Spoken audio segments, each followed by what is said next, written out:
ঢাকা আন্তর্জাতিক বাণিজ্য মেলার চতুর্থ দিন আজ ছুটির দিন হওয়ায় ধীরে ধীরে বাড়ছে ক্রেতা দর্শনার্থীর ভিড়। বিস্তারিত জানাতে মেলা প্রাঙ্গণে আছেন সহকর্মী সাইফুল ইসলাম, সরাসরি যাচ্ছে তার কাছে।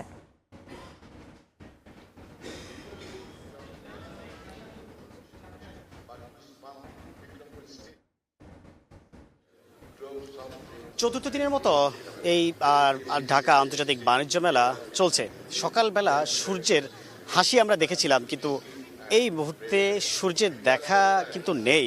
ঠিক একই রকম পরিস্থিতি কিন্তু আমরা রাজধানীর যে অদূরেই যে পূর্বাঞ্চলে যে মেলাটি হচ্ছে সেখানে দেখতে পাচ্ছি। কারণ হচ্ছে যে বেলা গড়ানোর সাথে সাথে যেমনটি ব্যবসায়ীরা এখানে মনে করেছিল যে ক্রেতা সমাগম বাড়বে, ঠিক একই রকমভাবে এখনও পর্যন্ত আমরা দেখতে পাচ্ছি যে গেট দিয়ে কিছু কিছু মানুষ প্রবেশ করছে, তার ভিতরে ব্যবসায়ীরাই বেশি হচ্ছে। কেননা সকাল থেকে শুরু করে তাদের যে ব্যবসা যে প্রতিষ্ঠান ঠিকঠাক করার যে বিষয়টি, সেটি নিয়ে কিন্তু ব্যস্ততা তারা কাটাবেন। অন্যদিক থেকে এই যে ক্রেতা সমাগম বাড়বে, কিন্তু তাদের যে প্রত্যাশা সেটাও কিন্তু বেলা গড়ানোর সাথে সাথে বাড়বে, এরকম আমরা দেখতে পাচ্ছি। তবে এখানে লোকজন যে সমাগম আমরা দেখতে পাচ্ছি, অধিকাংশ লোকই কিন্তু এখনও পর্যন্ত এসছেন মেলাটা দেখতে।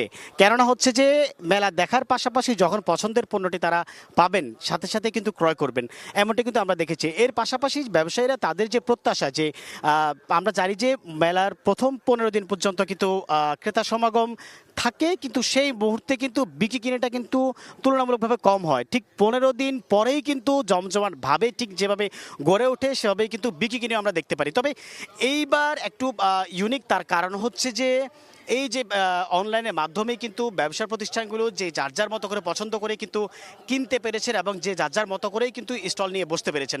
তবে এই ক্ষেত্রে আমরা একটু বলতে চাই যে মেলায় যে স্টল বা এবারের যে মেলায় প্যাভিলিয়নের সংখ্যা, সেটি কিন্তু প্রায় 362টি, যার মধ্যে 351টি হচ্ছে আমাদের দেশীয় প্রতিষ্ঠান বা দেশীয় স্টল বা প্যাভিলিয়ন বলতে পারি। বাকি যে 11টি স্টল রয়েছে তার মধ্যে ভারত, পাকিস্তান, তুরস্ক, সিঙ্গাপুর, ইন্দোনেশিয়া, হংকং ও মালয়েশিয়া, এই 7টি দেশের মধ্যে রয়েছে। তবে এই ক্ষেত্রে বলা যায় যে সকাল 10টা থেকে শুরু হয়ে রাত 9টা পর্যন্ত চলবে এই যে এখানকার মেলা।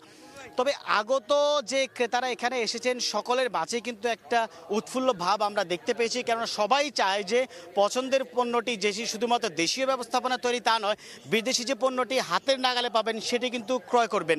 তবে এই ক্ষেত্রে বলা যায় যে সবাই যার যার যে পছন্দের পণ্য সেটি কিন্তু হাতের নাগালে মিলছে, যার কারণে কিন্তু মেলায় উৎসুক জনতার ভিড় বাড়বে, এরকম প্রত্যাশাও কিন্তু ব্যবসায়ীদের রয়েছে। এই ছিল আমার কাছ থেকে রাজধানীর যে আন্তর্জাতিক বাণিজ্য মেলা তার সর্বশেষ পরিস্থিতি।